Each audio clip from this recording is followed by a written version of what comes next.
Hello friends, હું સુનિલ પ્રજાપતિ મારી channel Sunil પ્રજાપતિમાં તમારું સ્વાગત કરું છું. હું સુનિલ પ્રજાપતિ તમને આજે શીખવવા જઈ રહ્યો છું મારી ચેનલમાં ડાયરેક્ટ એન્ડ ઇનડાયરેક્ટ, જે આપણા માટે ખૂબ જ અગત્યનું છે. ધોરણ 9, ધોરણ 10, ધોરણ 11 અને ધોરણ 12માં આપણને દરેક ધોરણમાં ડાયરેક્ટ ઇનડાયરેક્ટ આવશે. ગ્રામરમાં કોઈ ધોરણમાં આપણને 3 ગુણનું આવે છે, કોઈ ધોરણમાં આપણને 4 ગુણનું આવે છે. બરાબર છે. તો આપણે એ દ્રષ્ટિએ ડાયરેક્ટ ઇનડાયરેક્ટ ભણવું જરૂરી છે. અને ડાયરેક્ટ ઇનડાયરેક્ટનો જો આપણે અભ્યાસ સારી રીતે કરીશું તો ડાયરેક્ટ ઇનડાયરેક્ટ આપણે વાર્તાલાપમાં એનો ઉપયોગ કરીને આપણે ઇંગ્લિશ પણ બોલતા સારી રીતે શીખી શકીશું. તો ચાલો ફ્રેન્ડ્સ, આજે આપણે શરૂ કરીએ ડાયરેક્ટ ઇન ડાયરેક્ટ. તો ડાયરેક્ટ ઇન ડાયરેક્ટની શરૂઆતમાં સૌથી પહેલા તો આપણે જોઈશું કે ડાયરેક્ટ સ્પીચ એટલે શું. તો ડાયરેક્ટ સ્પીચ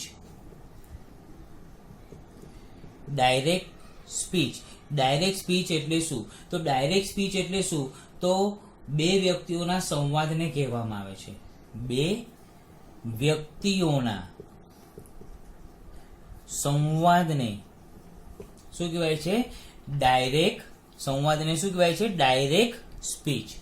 ઓકે ફ્રેન્ડ્સ, તો તે સંવાદ કોઈ ત્રીજી વ્યક્તિ જ્યારે દર્શાવે, બે વ્યક્તિઓનો સંવાદ કોઈ ત્રીજી વ્યક્તિ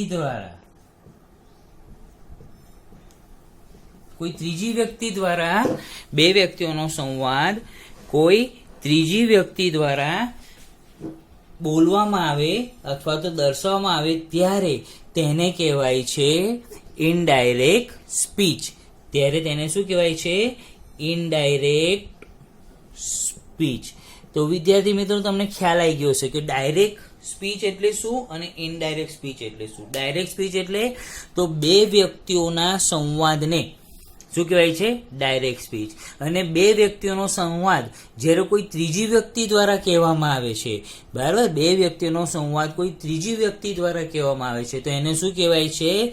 ઇનડાયરેક્ટ સ્પીચ.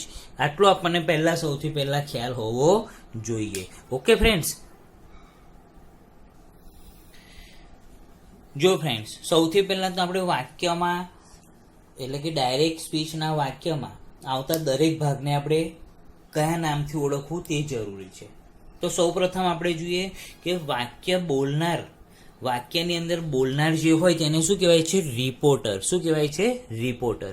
વાક્યમાં એક વ્યક્તિ બોલનાર હોય તો રિપોર્ટર કહેવાય, બીજો એને સાંભળનાર હોય તો એને કહેવાય છે લિસનર. તો સાંભળનાર વ્યક્તિને કહેવાય છે લિસનર, એટલે કે સાંભળનાર. બોલનાર સાથે વપરાયેલ ક્રિયાપદ, જે વ્યક્તિ બોલતો એની સાથે ક્રિયાપદ વપરાયેલું હોય, જેવી રીતે કે સે, સેડ, ટોલ્ડ, આસ્ક, જેને કહેવાય છે રિપોર્ટિંગ વર્બ. શું કહેવાય છે? એને કહેવાય છે રિપોર્ટિંગ વર્બ. બરાબર છે ને? આગળ એમાં જોઈએ આપણે કે રિપોર્ટિંગ વર્બ પછી ઇન્વર્ટેડ કોમામાં એટલે કે અવતરણ ચિહ્નમાં આવેલ વાક્યને, અવતરણ ચિહ્નની અંદર આવેલ વાક્યને કહેવાય છે રિપોર્ટેડ સ્પીચ. અવતરણ ચિહ્નની અંદર જે વાક્ય આવેલું હોય તેને કહેવાય છે રિપોર્ટેડ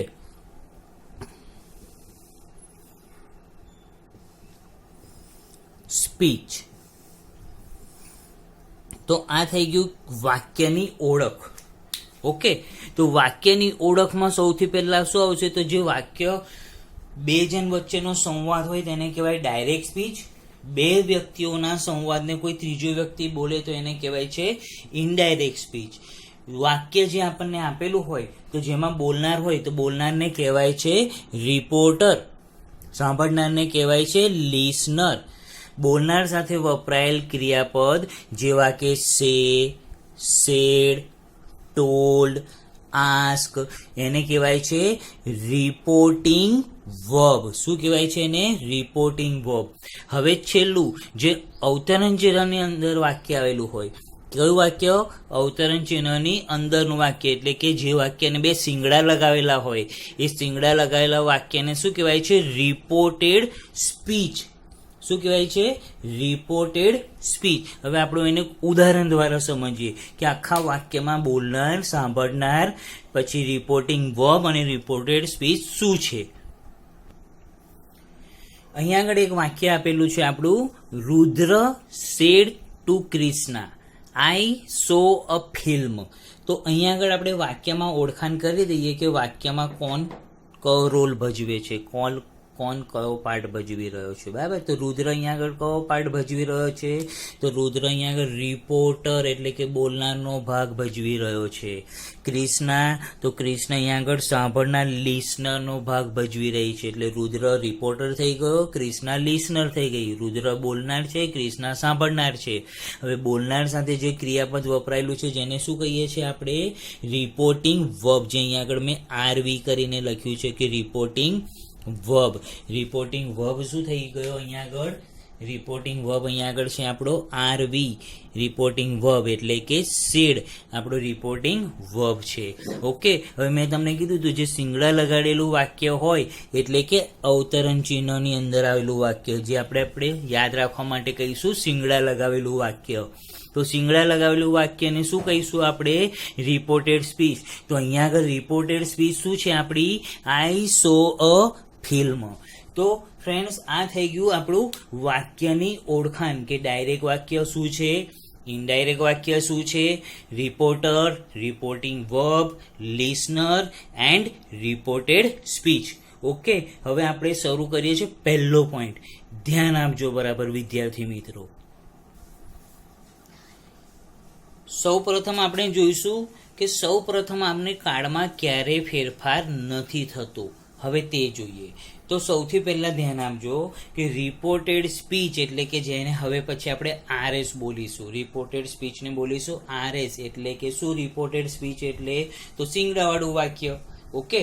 તો રિપોર્ટેડ સ્પીચના કાળમાં ક્યારે ફેરફાર ન થાય? તો પહેલો પોઈન્ટ છે આપણો ફ્રેન્ડ્સ કે જો રિપોર્ટિંગ વર્બ વર્તમાન કાળમાં કે ભવિષ્ય કાળમાં હોય.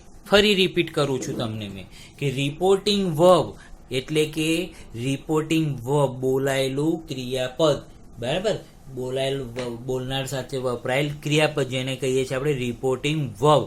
રિપોર્ટિંગ વર્બ વર્તમાન કાળ કે ભવિષ્ય કાળ, વર્તમાન કાળમાં કે પછી ભવિષ્ય કાળમાં હોય તો આરએસ એટલે હમણાં મેં કીધું તે કે રિપોર્ટેડ સ્પીચ સિંગડાવાળું વાક્ય કે આરએસના એટલે કે રિપોર્ટેડ સ્પીચના કાળમાં ફેરફાર થતો નથી. તો કયા હોય છે રિપોર્ટિંગ વર્બ? તે રિપોર્ટિંગ વર્બ કયા હોય છે તે આપણે જોઈએ. તો રિપોર્ટિંગ વર્બ કયા હોય છે? તો રિપોર્ટિંગ વર્બ આપણા હોય છે જો ફ્રેન્ડ્સ એટલે કે રિપોર્ટિંગ વર્બ તરીકે શું વપરાયું હોય? સે વપરાયું હોય, સેઝ વપરાયું હોય, વિલસે વપરાયું હોય, સેલ્સે વપરાયું હોય. બરાબર છે. તો ત્યારે આરએસ એટલે કે સિંગડાવાળું વાક્ય જે છે આપણું રિપોર્ટેડ સ્પીચ એના કાળમાં કોઈ ફેરફાર થતો નથી. માત્ર શું થાય છે? તો માત્ર અવતરણ ચિહ્ન નીકળી જાય છે અને વાક્ય ધેટથી જોડાય છે. શાનાથી જોડાય છે? વાક્ય ધેટથી જોડાય છે. અને જો વાક્યમાં બોલનાર અને સાંભળનાર પ્રમાણે સર્વનામ આપેલ હોય તો વાક્યમાં બોલનાર અને સાંભળનાર પ્રમાણે સર્વનામમાં જરૂરી ફેરફાર થાય છે. ઓકે. તો આનું એક આપણે ઉદાહરણ લઈએ. જો ફ્રેન્ડ્સ આપણે ઉદાહરણ જોઈએ. પહેલું ઉદાહરણ આપણે લઈએ અનિતા સેઝ. અહીંયા આગળ રિપોર્ટિંગ વર્બ કયું છે? તો સેઝ આપેલું છે. તો આપણે આગળ જોયું હતું સેઝ, વિલસે અને સેલ્સે હોય તો વાક્યના કાળમાં કોઈ ફેરફાર થતો નથી. અવતરણ ચિહ્ન નીકળી જાય છે, વાક્ય ધેટથી જોડાય છે અને જો બોલનાર સાંભળનાર પ્રમાણે ફેરફાર હોય તો થાય, અધરવાઇઝ ન થાય. વાક્ય એવું ને એવું આપણે મૂકી દેવાનું છે. ઓકે. તો Anita says Mohini is a nurse. તો શું આવ્યું છે અહીંયા આગળ? સેઝ. તો હવે એનું આપણે ઇનડાયરેક્ટ બનાવીએ. હવે ઇનડાયરેક્ટ સ્પીચમાં શું થશે? તો અનિતા સેઝ ધેટ. વાક્ય આપણે ધેટથી જોડી દીધું. આ જે અવતરણ ચિહ્ન ને અલ્પવિરામ હતું એ નીકળી જશે બંને બાજુથી. બરાબર છે ને? વાક્ય કન્ટિન્યુઅસ થશે મોહિની ઇઝ અ નર્સ. તો આખું વાક્ય આપણું બની ગયું Anita says that Mohini is a nurse. Friends, બીજું ઉદાહરણ જોઈએ આપણે. The mother says. પાછું ફરી રિપોર્ટિંગ વર્બ આપણું સેઝ આવ્યું. તો આપણે શિંગડાવાળું જે વાક્ય છે એના કાળમાં કોઈ ફેરફાર નહીં થાય. તો મધર સેઝ, શું કીધું મધરે? Mother says Geeta is clever. એનું આપણે ઇનડાયરેક્ટ બનાવીએ. The mother says dad. તો ડેડ ક્યાં આવી ગયું? આ ઉદાહરણ ચિહ્ન નીકળી જાય, કોમા નીકળી જાય, એના સ્થાને આપણે બે વાક્યને જોડી દીધું એટલે આખું વાક્ય સળંગ બનાવ્યું, જેથી બને છે આખું વાક્ય જેને આપણે જોડી દીધું ડેડ. તો ડેડને આપણે કંજક્શન એટલે કે સંયોજક પણ કહી શકીએ. તો mother says that Geeta is clever. આ રીતે વાક્યના કાળમાં કોઈ ફેરફાર થતો નથી. જ્યારે reporting verb say, says, will say અને શેલ સે આપેલું હોય ત્યારે. આગળ જોઈએ આપણે. આપણો બીજો નિયમ છે RS નું વાક્ય એટલે કે રિપોર્ટેડ સ્પીચનું વાક્ય દ્વારા સનાતન સત્ય, કહેવત કે વિજ્ઞાન કે ગણિતના કોઈ સિદ્ધાંત, વિજ્ઞાન કે ગણિતના કોઈ સિદ્ધાંત સૂચવાય તો તેમાં કોઈ ફેરફાર થતો નથી. એટલે કે એના કાળમાં કોઈ ફેરફાર થતો નથી. ફક્ત અવતરણ ચિહ્ન એટલે કે શિંગડા નીકળી જાય છે અને વાક્ય ડેડથી જોડાય છે. ક્યારે? તો ક્યારે વાક્યમાં ફેરફાર નથી થતો? આપણે બીજા પોઈન્ટમાં. તો રિપોર્ટેડ સ્પીચનું વાક્ય દ્વારા આપણને શું કહેવામાં આવતું હોય? સનાતન સત્ય કહેવામાં આવતું હોય, કોઈ કહેવત કહેવાતી હોય, વિજ્ઞાન કે ગણિતનો કોઈ સિદ્ધાંત સૂચવાતો હોય, ત્યારે રિપોર્ટેડ સ્પીચના વાક્યના કાળમાં કોઈ ફેરફાર થતો નથી. માત્ર અવતરણ ચિહ્ન નીકળી જાય છે અને વાક્ય ડેડથી જોડાય છે. તેનું ઉદાહરણ જોઈએ આપણે ફ્રેન્ડ્સ. તો આપણું ઉદાહરણ આપણે એક લીધું છે, the geography teacher said earth is round. જિયોગ્રાફીના શિક્ષકે કહ્યું. શું કહ્યું? અવતરણ ચિહ્નવાળું વાક્ય, આપણું શિંગડાવાળું વાક્ય, ધ અર્થ ઇઝ રાઉન્ડ એટલે કે પૃથ્વી ગોળ છે. તો જિયોગ્રાફીના ટીચરે કહ્યું એટલા માટે પૃથ્વી ગોળ છે એવું નથી, સનાતન સત્ય વાક્ય છે. એટલે આપણે અહીંયા આગળ રિપોર્ટેડ સ્પીચના કાળમાં કોઈ જ ફેરફાર થશે નહીં. માત્ર અવતરણ ચિહ્ન કાઢી નાખીશું ને વાક્યને આપણે ડેડથી જોડી દઈશું. તો આપણું વાક્ય શું બનશે? The geography teacher said. અવતરણ ચિહ્ન નીકળી જશે ને એની જગ્યાએ આવી જશે ડેડ. તો ઇનડાયરેક્ટનું વાક્ય આપણે જાતે લખીશું. શું લખીશું? The geography teacher said that. અહીંયા આગળ સ્મોલ લેટર બની જશે. આ ધ અર્થ ઇઝ રાઉન્ડ ને ઇન્વર્ટેડ કોમા અહીંથી પણ નીકળી જશે. એટલે આખું વાક્ય ઇનડાયરેક્ટ સ્પીચનું વાક્ય આપણું બનશે, the geography teacher said that the earth is round. કેમ? તો બીકોઝ આ શું છે?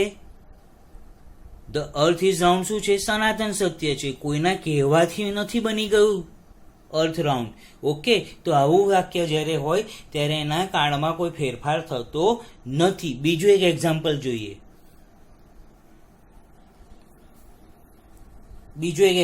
જોઈએ. ડાયરેક્ટ સ્પીચનું વાક્ય આપણને આપ્યું છે, my elder brother said honesty is the best policy. તો honesty is the best policy શું છે? તો એક કહેવત છે કે ઓનેસ્ટી એટલે પ્રામાણિકતા એક સારું આપણું પોલિસી છે, બરાબર છે. તો એને આપણે કહેવત છે, તો કહેવતમાં કોઈ ફેરફાર થશે નહીં, બરાબર. મારા ભાઈએ કીધું એટલે આ કહેવત પડી છે એવું નથી, બરાબર છે. એટલે આ કહેવત છે, એમાં કાળમાં કોઈ ફેરફાર થાય નહીં. તો સેડ પછી જે આપણને કોમા, ઇન્વર્ટેડ કોમા આપેલા છે તે નીકળી જશે ને વાક્ય ડેડથી જોડાશે. તો અહીંયા આગળ આપણે શું છે? બ્રધર સેડ શું કીધું? Honesty is the best policy. એટલે આપણને ખબર હોય છે કે આ એક કહેવત છે, તો એમાં આપણે ફેરફાર નથી કર્યો અને ઇનડાયરેક્ટ સ્પીચનું વાક્ય આપેલું છે, my elder brother said that. અહીંયા આગળ જે કોમા, ઇન્વર્ટેડ કોમા આપણે કાઢી નાખ્યું અને એની સ્થાને શું મૂકી દીધું? That. Honesty is the best policy. તો આ બની ગયું આપણું ઇનડાયરેક્ટ સ્પીચનું વાક્ય. ઓકે ફ્રેન્ડ્સ, હવે આના પછીના જે ફેરફારવાળા જે પ્રકાર છે તે આપણે વિદ્યાર્થી મિત્રો ફરીના વિડીયોમાં જોઈશું. તો આજથી આપણે આ શરૂ કર્યો છે ડાયરેક્ટ ઇનડાયરેક્ટની આખી એક સિરીઝ. એમાં ભાગ 1 છે. તો ફરી મારો ભાગ ડાયરેક્ટ ઇનડાયરેક્ટનો ભાગ 2 જોવા માટે મારા વિડીયો તમે જોતા રહેજો. અને મારી ચેનલ સબસ્ક્રાઈબ ના કરી હોય તો યુટ્યુબ પર જઈને મારી ચેનલ સુનિલ પ્રજાપતિ સબસ્ક્રાઈબ કરજો અને બેલ આઇકન જરૂર પ્રેસ કરજો, જેથી તમને મારા વિડીયો તરત જ જાણકારી મળે ને એના વિડીયો તમે જોઈ શકો. એટલે જરૂરથી બેલ આઇકન દબાવજો અને તમે મારા વિડીયોને લાઈક જરૂર કરજો ને બને ત્યાં સુધી એને શેર પણ કરજો. ઓકે ફ્રેન્ડ્સ, મળીએ ફરીના વિડીયોમાં direct indirect part 2. Good bye.